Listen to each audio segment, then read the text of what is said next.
사랑은 징계를 동반합니다. 무슨 말인가 여러분이 아마 그렇게 생각하실지도 모르겠어요. 진정한 사랑은 사람이 잘못하고 있을 때 그저 눈 감아 주는 것이 아닙니다. 잘못하고 있을 때 돌이키도록 따끔하게 혼내주어야 되고, 때로는 징계를 통해서 다시는 그러한 잘못을 저지르지 않도록 돌이키게 하는 것, 이것이 진정한 사랑입니다. 잘못된 길로 계속 가고 있는데 그냥 방치하고 있고, 그래 내가 널 사랑하니까 네 마음대로 해 라고 말하는 사랑이고, 잘못된 사랑입니다. 우리 아이들이 어렸을 때 이야기입니다. 제가 대전에서 교회를 개척했던 시절이 있었습니다. 그때 제가 개척했던 그 교회에는 어린이들이 굉장히 많이 모였어요. 처음에 어른들은 별로 없었는데 어린이들이 많게는 20명, 30명이 모여들었던, 항상 열댓 명의 아이들은 항상 이렇게 교회 안에서 있었던 그런 시절입니다. 개척교회인데도 불구하고 주변에 교회를 안 다니는 그 부모님들의 허락을 제가 받으라고 그랬거든요. 우리 교회 오려면 허락 받아라. 근데 부모님 허락도 받아오고, 다른 교회 다니는 애들도 또 오길래 그러면 너희 담당 목사님이나 분한테 옮긴다라는 허락을 받으면 내가 받아주겠다. 그랬더니 사인 받고 왔더라고요. 그래서 우리 교회에 이제 아이들이 많이 모이는 그런 아이들이 있었습니다. 제 두 아들도 초등학교를 다녔던 그때입니다. 그런데 우리 아이들이 교회에서 뭔가 잘못된 행동을 할 때는 제가 우리 아이를 불러서 혼을 냈거든요. 따끔하게 꾸짖었습니다. 하람아, 애정아, 그러면 안 되지. 그건 안 되는 거야. 조심해. 이렇게 제가 이야기를 합니다. 근데 어느 날 하람이가, 첫째 아들 이름이 하람인데, 하람이가 제게 항의하듯이 이렇게 물었습니다. 근데 아빠, 왜 다른 아이들이 똑같은 잘못을 하는데 나는 야단치고 왜 다른 아이들은 야단치지 않느냐, 이렇게 묻는 겁니다. 아이들에게 이런 대답을 했던 적이 있습니다. 너희들은 아빠 아들이잖아. 다른 아이들은 아빠 아들이 아니잖아. 근데 어떻게 아빠 아들이 아닌데 함부로 내가 야단칠 수 있겠어? 그렇지 못하지. 근데 너희는 달라. 너희는 아빠 아들이잖아. 그러니까 너희가 잘못한 일에 대해서는 아빠가 야단치는 게 맞는 일이지. 이렇게 이야기를 했습니다. 아들이기 때문에 야단을 쳐서라도 잘못된 행동에서 돌이키게 하는 것이다, 이렇게 말하는 겁니다. 사랑의 관계이기 때문에 그렇습니다. 아이들이 성장하고 자라가면서도 제가 늘 하는 얘기가 있었습니다. 우리 교회 청년들이 많을 때, 독일에서는 청년들이 많았거든요. 청년들이 많은데 똑같은 청년으로 자라가는 우리 아들이 또 얘기를 해요. 아무개도 잘못하고 이것도 잘못하는데 아빠, 그들은 잘못하는 거에 대해서 그렇게 뭐 말을 안 하는데 왜 아빠 우리한테는 이렇게 더 엄하게 하세요? 이렇게 말할 때 또 제가 반복해서 했던 얘기가 바로 그것입니다. 너희들은 아빠 아들이잖아. 그들도 아빠 아들이면 그렇게 하겠지만, 근데 아빠가 야단치면 그게 듣는 상황에서 그러면 함부로 야단쳤다가 괜히 문제가 되고 상처받고 그러면 안 되니까 그렇게 못하는 거야, 이렇게 이야기했던 기억이 납니다. 교회에서도 마찬가지입니다. 목회자가 성도의 잘못을 보고 책망하여 돌이킬 수 있게 한다면 정말 좋은 관계라고 생각합니다. 근데 그렇지 못한 경우가 참 많죠. 성도가 정말 명백하게 잘못하고 있음에도 불구하고 따끔하게 야단을 못 쳐요. 왜 그러냐면 그렇게 야단 쳤다고 그냥 교회를 안 나오면 어떡하나, 이런 생각을 들기 때문에 야단을 못 치게 되는 경우가 참 많습니다. 그냥 잘못하고 있음에도 불구하고 아무 말도 못하고 그저 가만히 두고 보아야만 한다면 정말 가슴 아픈, 또 마음이 아픈 그런 관계입니다. 제가 독일에서 사역하면서도 청년들 중에서는 잘못하고 있으면 따끔하게 야단치는 친구들이 있어요. 집사님들 중에서 잘못하고 있으면 제가 불러다가 그건 아니지, 그렇게 하면 안 되지, 이렇게 말하는 집사님들이 있거든요. 그분들은 저랑 정말 친하고 좋은 관계입니다.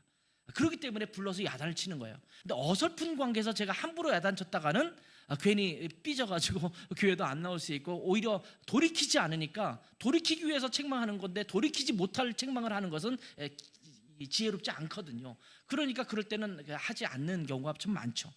정말 사랑의 관계는요, 책망을 동반하는 겁니다. 꾸짖음을 동반하는 것입니다. 이스라엘과 유다를 너무나 사랑하셨기 때문에 이스라엘과 유다가 하나님을 거역하고 죄악 가운데 빠져 있으면 그냥 가만히 두지 않으셨습니다. 늘 꾸짖으셨습니다. 선지자를 통해서 말씀하시고 제사장을 통해서도 말씀하셨습니다. 그런데 그렇게 꾸짖으시면서도 책망하셨는데 돌이키지 않기 때문에 결국 하나님과 유다를 향해서 하나님의 징계를 퍼부으시는 그런 단계까지 가게 되는 것입니다.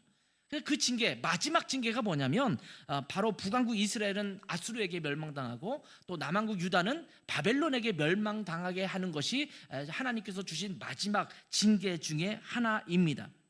그래서 결국은 바벨론에 다 포로로 잡혀가게 돼 있는 상황이 되었습니다. 이 바벨론의 포로로 끌려가서 70년 정도 포로 생활을 하게 된 것은 유다 백성의 죄로 말미암아 하나님께서 내리신 징벌이라고 할 수가 있습니다. 아무리 이스라엘이나 유다가 연약할 때라도 그들이 하나님을 제대로 섬기고 있으면 과 맞서 싸울 때 패하지 않았습니다. 아무리 부족하고 연약하고 또 준비가 안 되어 있음에도 불구하고 그들이 하나님을 온전히 바라보고 있다면 그들은 언제나 승리했습니다.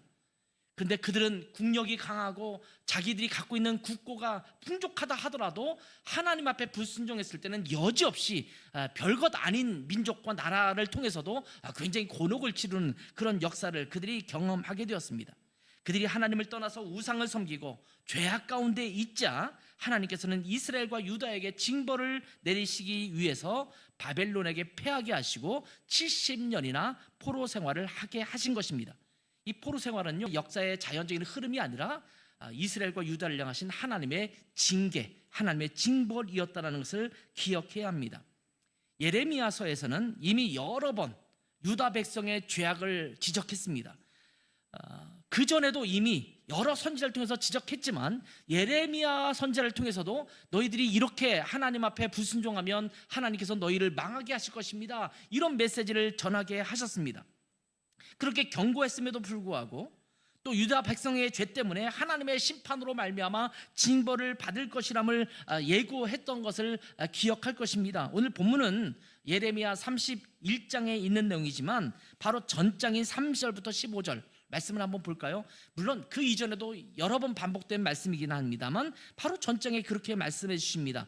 유다 백성이 왜 바벨론의 침공을 받아서 처참하게 멸망하게 되는지에 대한 이유를 설명하는 것입니다. 한번 함께 읽어볼까요? 시작.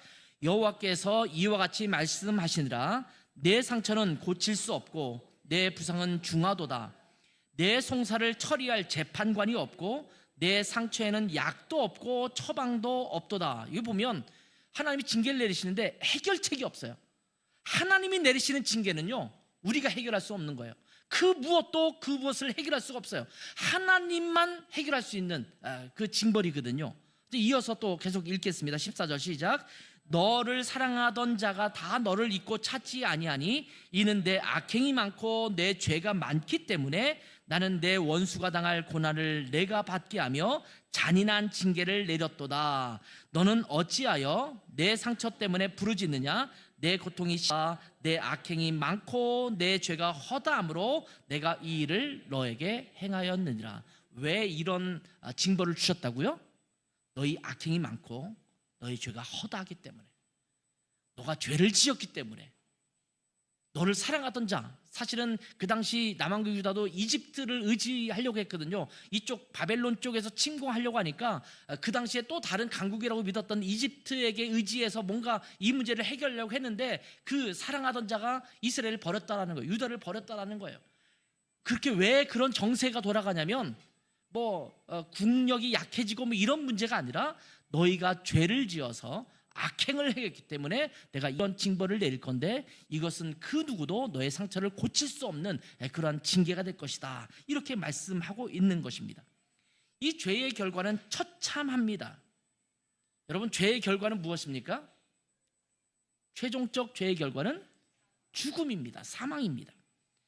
에스겔 18장 20절 말씀을 볼까요? 에스겔은 그 이후에 포로시기 이후에 말씀을 선포하는 자인데 이렇게 말합니다. 범죄하는 그 영혼은 어떻게 된다고요? 죽을지라. 이들은 아버지의 죄악을 담당하지 아니할 것이요 아버지는 아들의 죄악을 담당하지 아니하리니 의인의 공의도 자기에게로 돌아가고 악인의 악도 자기에게로 돌아가 담당하게 되는데 그 죄를 지은 자는 어떻게 되냐면 죽을 것이다, 이렇게 말씀하고 있는 겁니다. 죄의 결과는요, 단순하게 나라가 망하는 것이 아닙니다. 죄의 결과는 내가 일하고 있던 사업체가 망하는 것이 아닙니다. 죄의 결과는 단순하게 내가 좀 중병에 걸려서 고통당하는 것이 아닙니다. 우리는 그 죄의 결과가 그 정도로 끝날 거라고 착각하면 안 됩니다. 여러분, 사업이 망하는 것도 그렇고 집안이 망하는 것도 그렇고 질병에 걸리는 것도 굉장히 엄청나게 고통스러운 일이잖아요. 그런데 그것만으로 하나님의 징계가 끝나지 않는다라는 데 문제가 있습니다.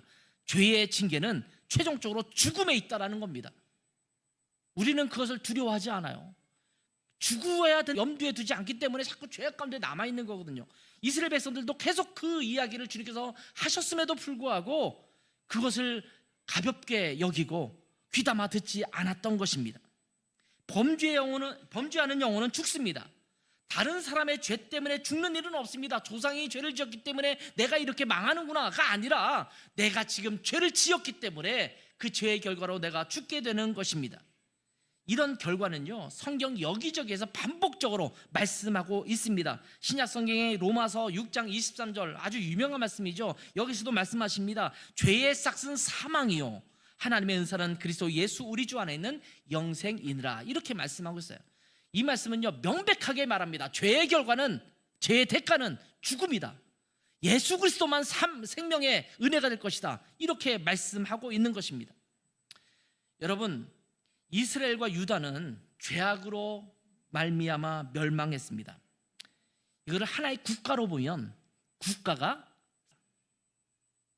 없어졌어요.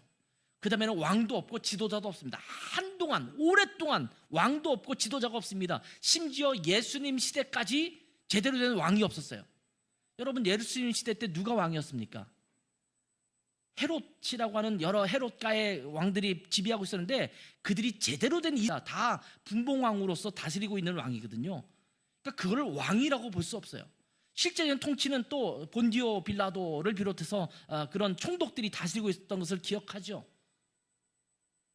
포로로 돌아온 이후에 여러 스룹바벨이라든지 여러 지도자들이 있긴 있었지만 제대로 된 왕의 형태를 가지고 국가에 있었던 것이 굉장히 쉽지가 않았습니다. 어떤 의미로 볼 때는 이스라엘과 또 남한국 유다는 이제 망해버리는 겁니다. 죽어버린 겁니다. 나라가 없어진 것입니다. 그런 것처럼 우리에게 이것을 적용한다면 우리가 지은 죄로 말미암아 내가 없어지는 거예요. 내가 죽어버리는 겁니다. 이것이 죄의 결과라는 겁니다. 그런데 유다 민족의 파국을 예고하시면서도 참 감사한 것이 있어요. 구약 성경을 읽다 보면 정말 무겁거든요. 특별히 예언서를 읽다 보면 가볍게 읽고 넘어갈 만한 예언서가 별로 없습니다. 근데 그 예언서를 읽다 보면 정말 우리 죄 때문에 얼마나 심한 고통이 우리 가운데 있을까, 얼마나 힘겨울 것인가, 이런 것들을 끊임없이 예고하는데 너무나 감사한 거는 그렇게 끝나는 예언서는 없습니다. 마지막 부분에 가면 항상 그렇지만, 이 그렇지만이라는 말을 들을 때 얼마나 저는 감사한지 몰라요. 그러나, 그렇지만 내가 너를 구원할 거야. 너를 완전히 놓지는 않을 거야. 이게 하나님의 사랑입니다. 저는 우리가 죄를 짓고 살잖아요. 아까 이렇게 신 목사님이 찬양 인도하고 기도하면서도 그런 말씀을 잠깐 하는데, 우리가 그렇지 못했던 삶을 살아갈 때 내가 정말 빈약하고 나만을 의지하고 또 내 생각대로 내 멋대로 막 살아가면 구약 성경으로 따지면 하나님을 섬기지 않고 하나님을 섬기는 거가 똑같은 거거든요. 그런데 그렇게 살아가는 우리들을 향해서 야, 니네 이렇게 죄를 지었으니까 너 이제 끝이야. 나와는 이제 완전히 단절. 나는 너를 도무지 돌아보지 않을 거야. 너는 더 이상 나는 너의 하나님이 아니야. 이렇게 말하고 끝내버린다면 얼마나 황망합니까? 그런데 하나님은 계속해서 신락 같은 희망 하나를 우리 가운데 주시고 있다라는 겁니다. 하나님은 예전에도 애굽에서, 이집트에서 신음하며 노예처럼 살던 이스라엘 민족을 불쌍히 여기셔서 구원하셨다라는 것을 오늘 본문에 보면 상기시켜주고 있습니다. 그런 것처럼 바벨론의 포로로 끌려가서 고생하는 이스라엘과 유다 백성들을 다시 회복시키셔서 이제 이스라엘과 유다 땅으로 돌아오게 하실 것이다 라고 하는 메시지를 예레미야를 통해서 전해주시고 있는 것입니다. 신락 같은 희망을 주시고 있는 것입니다. 너희가 죄 때문에 망할 거다, 죽을 거다. 그러나 그것으로 끝나지 않아. 내가 돌이키는 자에게는 회복할 수 있는 은혜를 남겨둘 거야. 이 말씀을 해주시고 있는 겁니다. 본문 이전에 있는 예레미야 31장 1절부터 쭉 기록되고 있는 것을 보게 되죠. 그리고 이러한 하나님의 회복은 가까스로 명맥만 있게 하는 것이 아니라 매우 풍족하게 회복될 것임을 강조하는 말씀이 31장에 쭉 기록되고 있는 겁니다. 그러면서 12절에 보면 아까 우리 찬양으로 불렀던 그 이사야서에서도 나오는 말씀이지만 비슷한 말씀이 나오죠. 12절에 같이 한번 읽을까요? 시작. 그들이 와서 시온의 높은 곳에서 찬송하며 여호와의 복 곧 곡식과 새 포도주와 기름과 어린 양의 떼와 소의 떼를 얻고 크게 기뻐하리라. 그 심령은 물로 다시는 근심이 없으리로다 할지어다. 아멘. 여러분, 모든 것이 풍족해요. 양떼도 풍족하고 모든 것이 풍족하면서 뭐라고 말씀하시냐면 그 심령은 뭐 같다고요? 물된 동산 같겠다, 이렇게 말씀하고 있는 겁니다. 우리는 물이 비교적 풍족한 나라에 살고 있어요. 물론 우리나라도 물 부족 국가에 속한다고 해요. 어느 정도 풍족해야지 물이 풍족한 나라인지 모르겠지만 아무튼 우리나라도 물이 부족한 나라래요. 그런데 여러분, 살면서 물이 부족하다라고 느끼지는 않잖아요. 오늘도 다 샤워도 하시고 머리도 감으시고 이렇게 하셨잖아요. 물이 부족하면 그렇게 할 수 없잖아요. 물도 마시는데 전혀 문제가 없잖아요. 근데 이스라엘 사람들에게는요, 특별히 이 시대의 이스라엘 사람들은 물을 얻는 것이 굉장히 귀한 일이었거든요. 그래서 가는 곳마다 우물을 파서 우물이 나와야지만 그들의 생활의 터전을 잡을 수 있었던 그런 시절이었거든요. 근데 모든 곡식과 가축들이 풍성할 뿐만 아니라 그 심령은 물된 동산 같겠다, 근심이 없을 것이다, 이렇게 말씀하십니다. 그리고 오늘 본문의 25절에 보면 이렇게 말씀하십니다. 같이 한번 읽게요. 시작. 이는 내가 그 피곤한 심령을 상쾌하게 하며 모든 연약한 심령을 만족하게 하였음이라 하시기로. 이렇게 말씀하시죠. 피곤한 심령, 정말 피곤했지, 상쾌하게 할게. 모든 연약한 심령, 연약해서 막 쭈그러들어 있고 움츠러져 있고 막 그런 심령을 만족하게 만들 것이다, 이렇게 말씀하고 있습니다. 여러분, 우리의 심령이 어떠냐에 따라서 우리의 환경을 보는 우리의 태도는 굉장히 달라지거든요. 여러분에게 예를 들어서 한 10억의 빚이 있다고 합시다. 만약 제게 10억 정도의 빚이 있다고 치면 힘들 것 같아요. 늘 그거 머릿속에 늘 생각하면서 이 10억을 언제 갚아가야. 근데 그걸 내가 좀 매달 들어오는 금액이 풍족해서 매달 한 1억씩 벌어서 이렇게 내가 갚아가는 게 문제가 없다면 모르지만 인 이상에는 그것이 얼마나 힘들고 고통스러운 걸까요? 어떤 때는 잠도 못 잘 수도 있을 거예요. 저도 그런 시절이 한 번 있었거든요. 어떤 일 때문에 하여튼 뭘 일 처리해야 되는데 그게 안 되니까요, 정말 잠도 안 오더라고요. 힘들더라고요. 마음의 근심 때문에 모든 것에 의욕이 생기지 않는 거예요. 근데 그런 문제가 다 해결되고 없어지면 그 다음부터 뭐가 돼요? 마음이 상쾌해져요. 그리고 마음이 만족하게 되는 거예요. 이것이 우리의 모습이죠. 요즘 많이 후덥지근하죠. 오늘도 보니까 오면서 교회에 들어오니까 고양시 여기에 날씨에 보면 폭염주의보 이렇게 떴더라고요. 지금 폭염주의보가 내려서 굉장히 힘듭니다. 무더운 날씨에 걸어다니면 후덥지근하고 후끈후끈하지요. 몸이 끈적거리고 정말 심하면 머리까지 띵해지는 것을 느끼게 됩니다. 그러다가 막 힘들고 띵한데 에어컨이 이렇게 잘 작동되고 있는 그런 실내에 들어오거나 아니면 이제 자동차에 타서 에어컨을 켜서 시원해지면 어떤 느낌이 듭니까? 굉장히 쾌적하죠. 정말 상쾌한 느낌이 들지 않습니까? 집에서 제가 설교 준비나 이렇게 또 글을 쓰거나 또 일을 하기 위해서 제 서재가 있습니다. 서재에 이렇게 일을 하고 있는데 이 서재에 너무 햇빛이 잘 들어요. 좋은 집이죠. 우리 거실에도 햇빛이 잘 들고 이 서재도 햇빛이 참 잘 듭니다. 특별히 오후가 되면 제 서재 계속 제 안에 들어오거든요. 근데 저는 그것이 너무 힘든 거예요. 너무 더워요. 이게 차양을 내려서 이렇게 많이 덥는데도 불구하고 막 후덥지근한 느낌이 들거든요. 그런데 에어컨을 안 틀죠. 왜 안 트냐면 전기값을 아끼려고. 전기값이 많이 나오니까 전기값을 아끼려고 가능한 안 틀거든요. 근데 창문을 열어놔서 뜨거운 바람이, 저희가 22층에 사는데도 뜨거운 바람이 밖에서 막 들어오고 막 이러면 너무나 힘들어요. 그러다가 제 아내와 이제 의기투합해서 오늘은 에어컨 틀자 라고 해서 이제 창문을 다 닫고 에어컨을 딱 가동하기 시작하죠. 이제 거실에도 틀고 제 방에도 에어컨을 틀고 딱 틀면 정말 일하기가 좋아요. 더울 때는요, 이 설교문을 작성하거나 말씀을 묵상해도 막 뱅뱅 돌아요. 거기서 막 깊이 있게 생각도 안 되고 막 정리가 안 되는데 에어컨을 틀면 글 쓰는 속도가 달라져요. 굉장히 빨리 뭔가 정리하게 되고 아이디어도 떠오르고 막 이런 생각이 들거든요.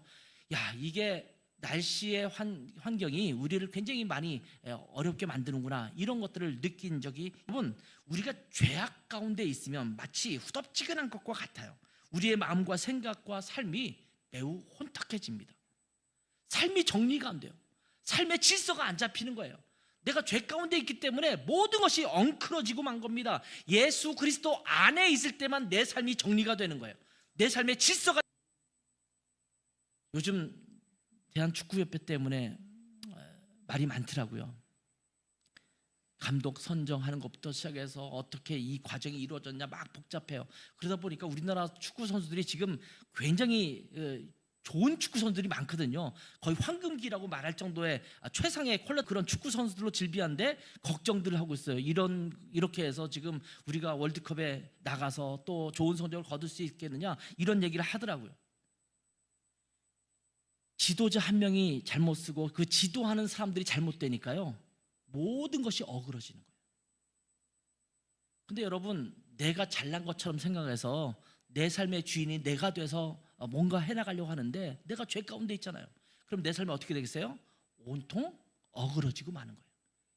내 안에 그리스도가 있을 때, 그리스도가 내 삶의 주인 되셨을 때, 주님께서 내 삶을 이끌어갈 때 비로소 내 삶이 질서를 잡아가기 시작하는 거예요.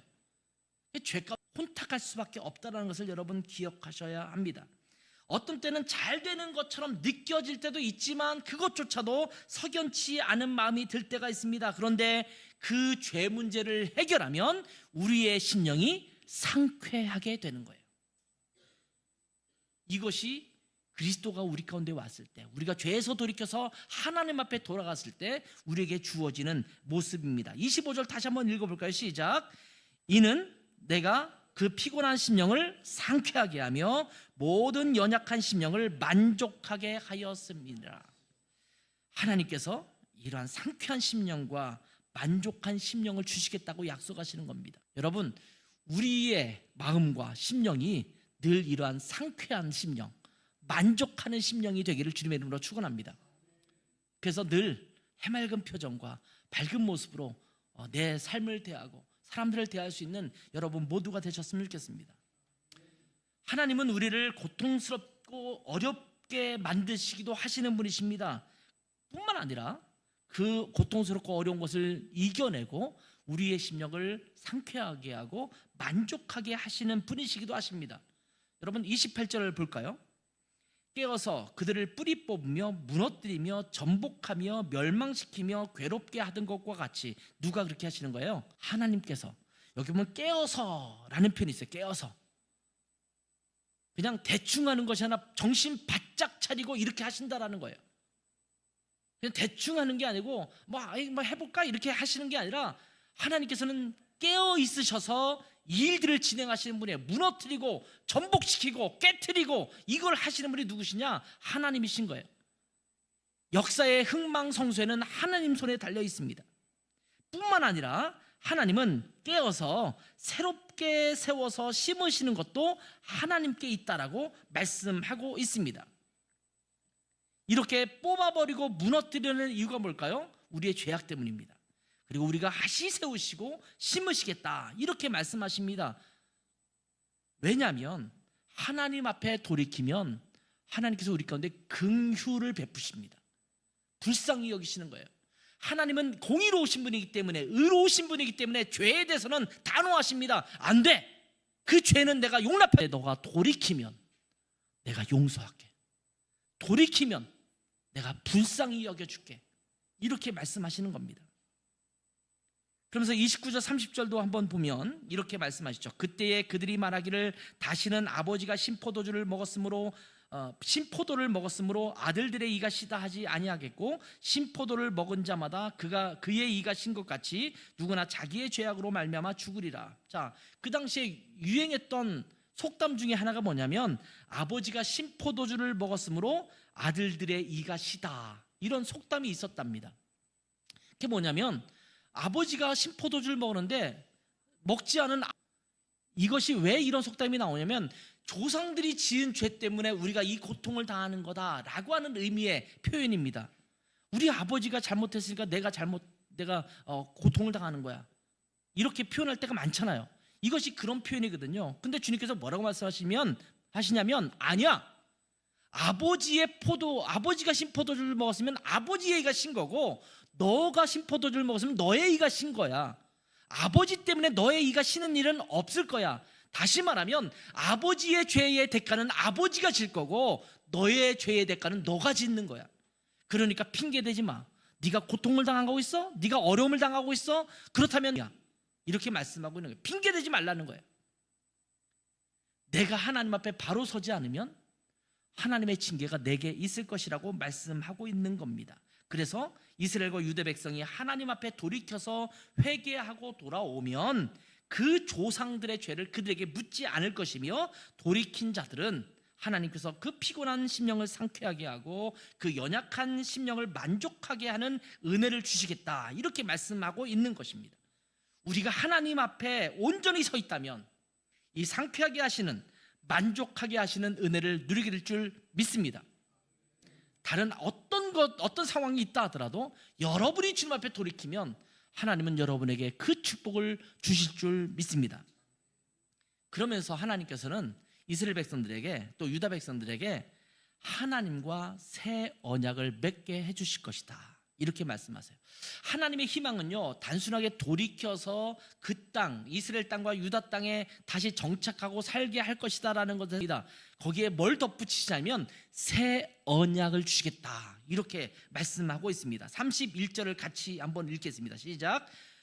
여호와의 말씀이니라. 보라, 날이 이르리니 내가 이스라엘 집과 유다 집에 새 언약을 맺으리라. 자, 이제 약간 그 내용에 있어서 표현이 좀 달라지는 부분이 예레미야에서 등장해요. 그 전에는 예레미야는 어느 나라 사람이에요? 남왕국 유다의 사람이에요. 북왕국 이스라엘은 이미 오래전에 멸망당했어요. 남왕국만 남아있다가 지금 남왕국이 마지막 말년이거든요. 거의 망하기 직전이에요. 그 직전에 예레미야가 지금 그 말씀을 전하고 있는 거거든요. 그래서 초창기의 메시지는 유다라는 표현이 계속 반복돼요. 그러다가 어느 순간 이스라엘이라는 표현이 살짝 끼어들어요. 그래서 오늘 본문도 쭉 보면 이스라엘 집과 유다 집이라고 하는 두 개를 다 언급하고 있어요. 그러다가 조금 더 뒤로 가면요, 유다라는 이름도 빠고 그냥 이스라엘이라는 표현을 사용하고 있는 것을 보게 돼요. 그래서 이스라엘 전체, 남왕국과 북왕국을 합해서 이제는 모든 이스라엘 민족을 향해서 주는 메시지로 전해지고 있습니다. 그러면서 여기도 이스라엘 집과 유다 집에, 이스라엘 전체에게 새 언약을 맺게 하시겠다, 이렇게 말씀하십니다. 여러분, 새 언약이 있으면 옛 언약도 있겠죠.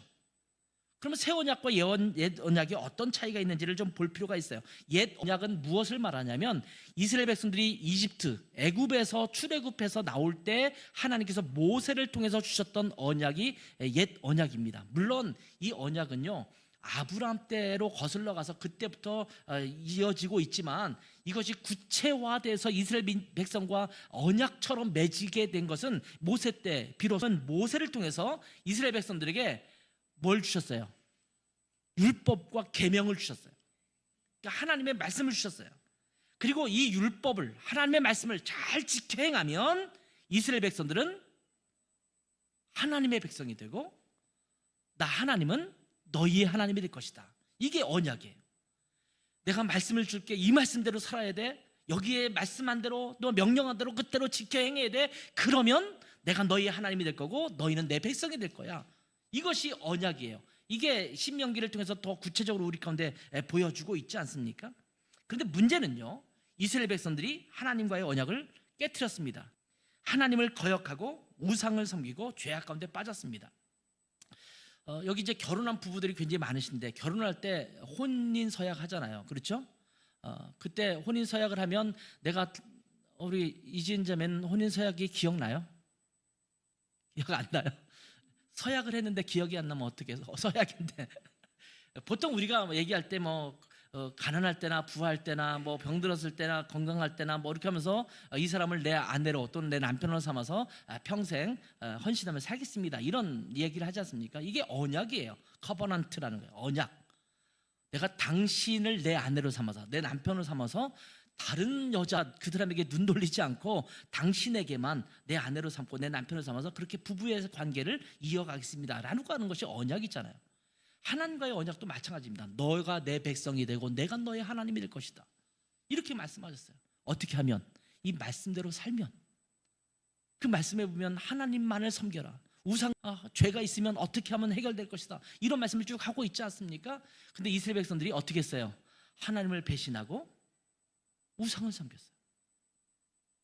무슨 소리냐면 결혼 서약을 했는데 갑자기 남편이 딴 여자랑 눈이 맞아서 같이 돌아다녀요. 그러면 참겠어요? 이지은 자매 같으면? 못 참죠. 있을 수 없는 일이죠. 어떻게 그런 배은망덕한 일을 할 수가 있어요? 그럼 말도 안 되는 거잖아요. 근데 지금 그렇게 한 겁니다. 그래서 이 32절에 보면 이렇게 말씀하고 있죠. 이 언약은 내가 그들의 조상들의 손을 잡고 애굽 땅에서 인도하여 내던 날에 맺은 것 아니할 것은, 그러니까 새 언약은 옛날에 맺었던 언약과 같지 않을 것은, 이렇게 말하는 거예요. 내가 그들의 남편이 되었어도 그들이 내 언약을 깨뜨렸음이니라. 결혼 관계처럼 얘기하는 거예요. 우리가 결혼한 것처럼 신랑 신부처럼 그렇게 있었는데 너 이스라엘이 내 아내인데 남편과의 언약을 깨뜨렸어. 네가 음란하게 행했어. 간음했어. 그게 뭐냐면 하나님을 떠나서 우상을 섬기고 다른 신을 섬겼던 그 이야기를 지금 이야기하고 있는 것입니다. 근데 그때의 언약, 율법, 이것을 준 것과는 다를 것이다, 이렇게 말씀을 하고 있는 겁니다. 그러면 이 새 언약과 옛 언약은 무엇이 다를까요?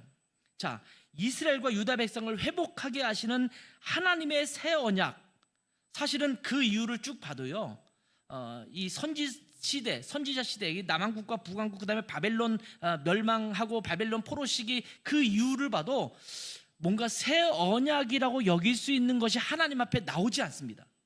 쭉 찾아보세요. 없어요. 이거는 새다라고 하면서 말씀해 주시는 것이 드러나지 않습니다. 근데 그럼 이 새 언약은 뭘까요?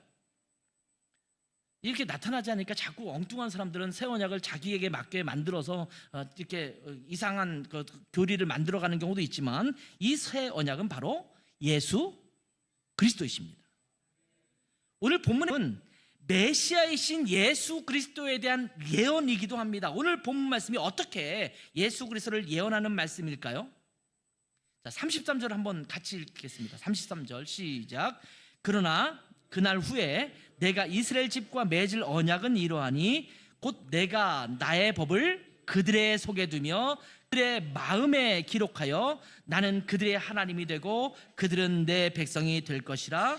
여호와의 말씀이니라. 자, 옛 언약은 모세를 통해서 주신 율법과 계명, 이 하나님의 말씀을 통해서 주신 것입니다. 이것은 돌판에 새긴 율법이고, 하나님께서 모세를 통해서 기록하게 하셨던 그러한 계명, 그 이후에 주시는 새 언약에 대해서 뭐라고 말씀하시냐면 나의 법을 그들의 속에 두며 그리고 그들의 마음에 기록할 것이다, 이렇게 말씀하고 있습니다. 그렇게 되면 그들은 나의 하나님이 그들은 내 백성이 될 것이고 나는 그들의 하나님이 될 것이다, 이렇게 말씀하시는 겁니다.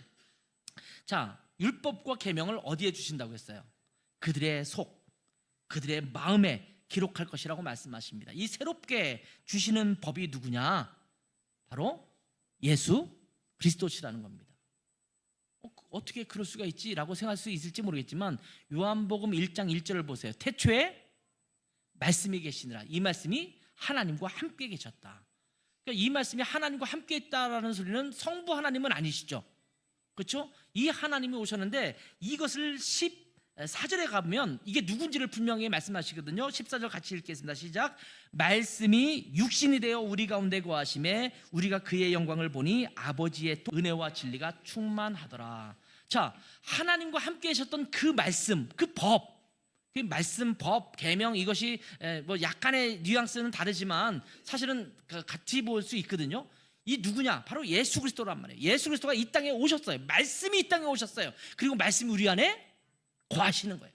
그 말씀이 우리 안에 거하고 그 말씀이 우리의 마음에 기록될 것이다, 이렇게 말씀하고 있는 것입니다. 예수 그리스도가 말씀으로서 하나님의 법으로서 이 땅에 오신 것입니다. 여러분, 예전에는요 율법을 통해서 의로운지 가리는 기준이 되었습니다.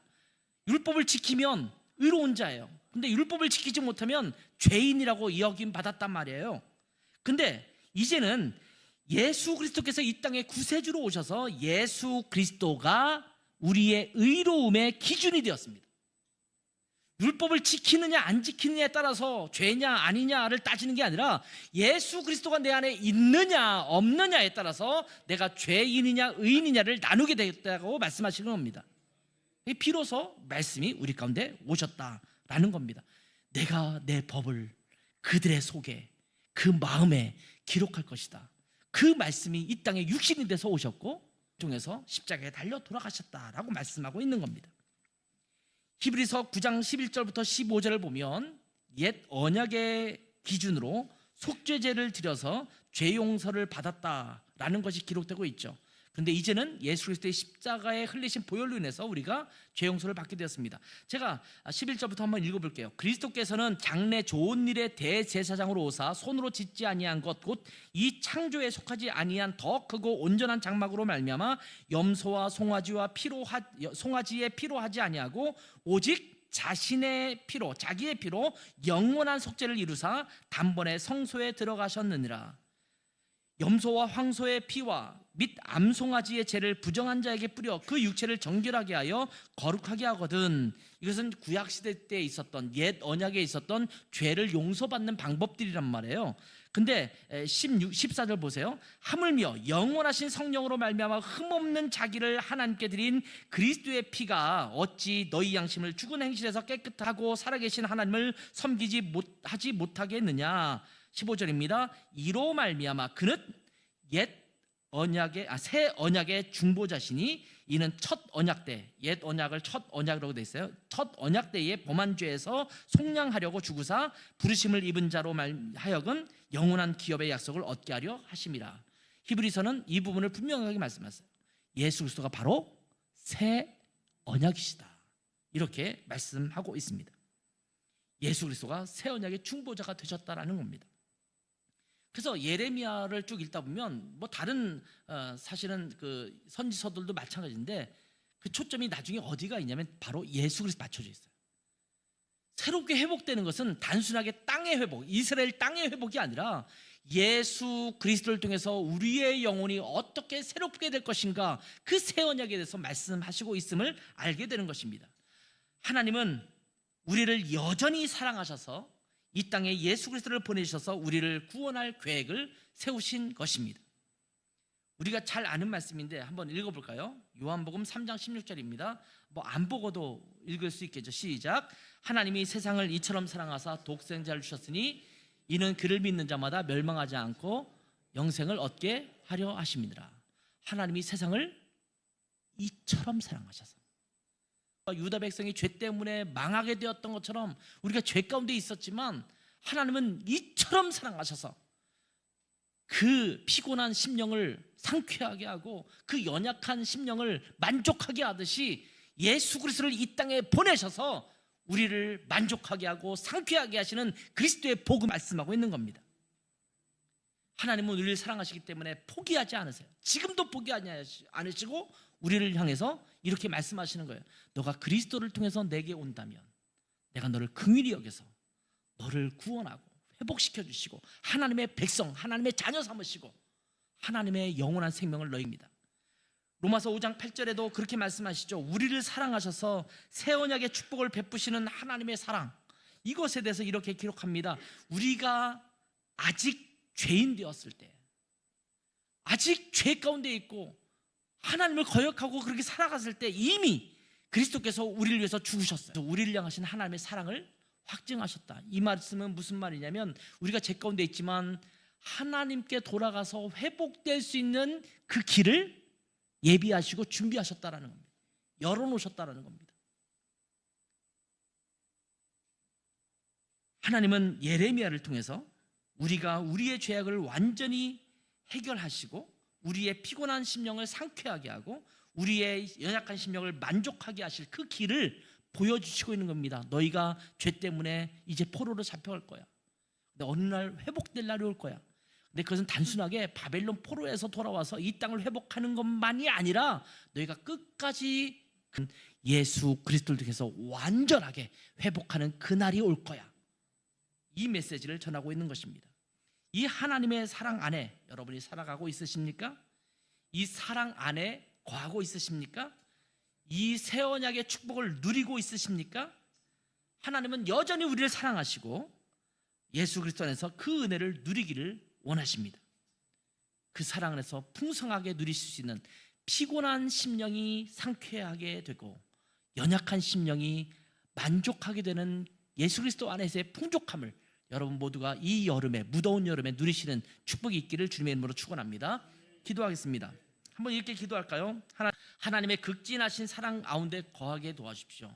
자꾸 내 멋대로 내 맘대로 살지 말고 하나님의 사랑이 우리 가운데 계속해서 오라고 말씀하시는데 그 사랑 안에 거하게 하시고 예수 그리스도를 통해서 베푸신 그 구원의 은혜를 풍성히 누리는 우리 모두가 되게 하옵소서. 함께 합심하여 짤막하게 기도하는 시간 갖도록 하겠습니다. 함께 기도합니다. 아버지 하나님, 이 시간 말씀을 통해서 예수 그리스도를 통해서 우리 가운데 영원한 생명을 주시고 하나님 앞에 나아갈 수 있는, 또 하나님 앞에 회복하게 하는 그런 길을 열어주셨다는 것을 다시 한번 확인하게 하셔서 감사합니다. 예레미야서를 통해서도 우리에게 주시는 복음의 메시지를 듣게 하심을 참으로 감사합니다. 우리에게 있는 생명이 참으로 예수 그리스도 안에 있음을 다시 한번 확인하게 하셔서 참으로 감사합니다. 이 하나님의 사랑 안에 우리가 온전히 거하게 하시고 다른 것을 찾아서 우리가 만족하게 하고 또 우리를 상쾌하게 하려고 하는 것이 아니라 예수 그리스도 안에 있을 때 하나님 우리의 심령이 상쾌하고 우리의 심령이 만족하게 된다는 것을 기억하게 하시고 예수 그리스도 안에 거하는 삶을 매일매일 살아가는 저희들 되게 은혜 주시옵소서.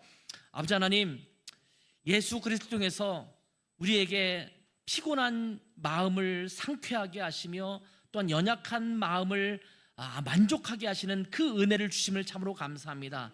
우리가 죄 가운데 있을 때 삶이 흐트러지고 질서도 잡지 못하고 혼탁한 삶을 살아가고 있었는데 하나님 그것에서 벗어나서 예수 그리스도 안에서의 참된 질서를 찾고 그 안에 참된 평안을 누리게 하신 것을 감사합니다.